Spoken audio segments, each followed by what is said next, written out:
when he saw the multitude, he was moved with compassion on them because they fainted and were scattered abroad as sheep having no shepherd.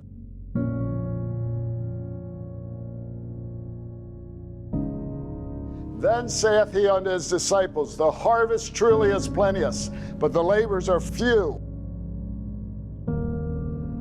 Pray ye therefore the Lord of the harvest, that he will send forth laborers into the harvest. I'm adding one word onto that to make it into a question. Why are the laborers few? Are we still living today in an out-of-balanced scenario where the harvest still is great and the laborers are few? Nearly 2/3 of the world's people reside within the 1040 window. The people who are lost in the 1040 window are not more lost than your neighbor or family member who does not know Christ. The issue is not their lostness, but their access to the gospel. Most people living in the 1040 window couldn't find out about Jesus even if they wanted to. 30 times as many missionaries go to reach people groups to work with Christians as go to unreached people groups. Missionaries per region, going to what's termed as tribals. So one Christian for every 60,000. Hindus comes out to one for every 179,000. And then Buddhists, one for every 260,000 people.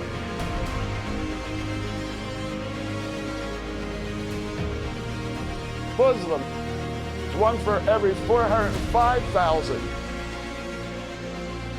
The harvest is great, and those that are to work in the harvest are few.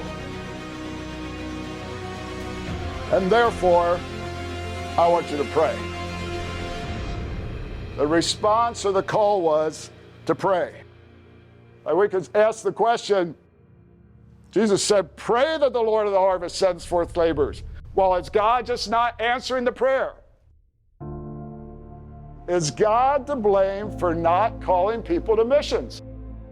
If everyone is obeying God's calling to be a missionary wherever they are, then God is apparently calling 99.995 of the people to work among the half of the world's population that already has the gospel, and calling virtually no one, 0.005, to relocate among the other half of the world's population that are not Christian.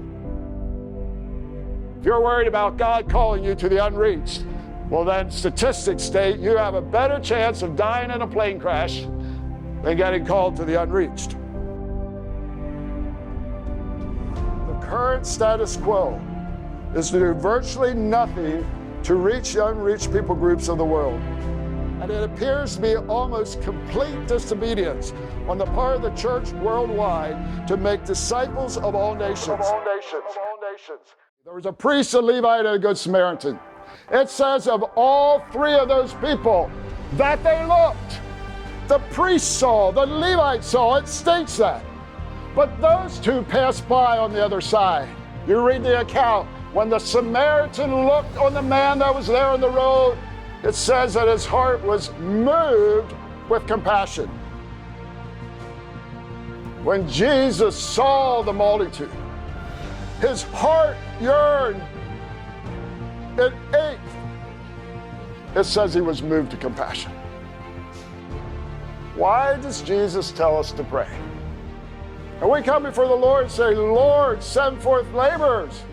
You have to come to the place in your heart where you also say, God, here I am, send me.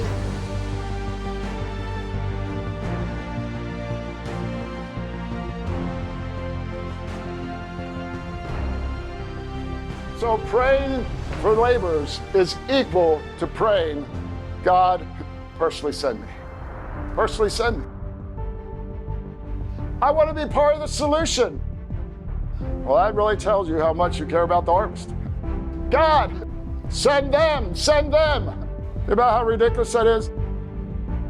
2,000 years later, from when Jesus spoke those words, the harvest still is great. The laborers still are few. And Jesus says, therefore, I want you to pray.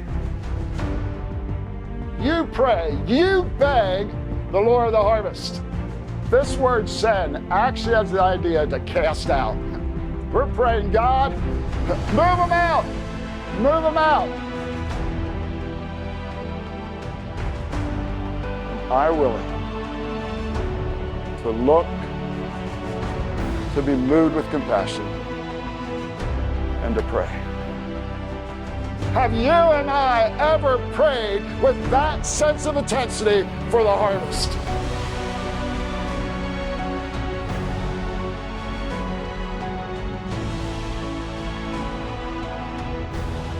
Have we ever become so burdened that we're pleading before God? God, send forth laborers.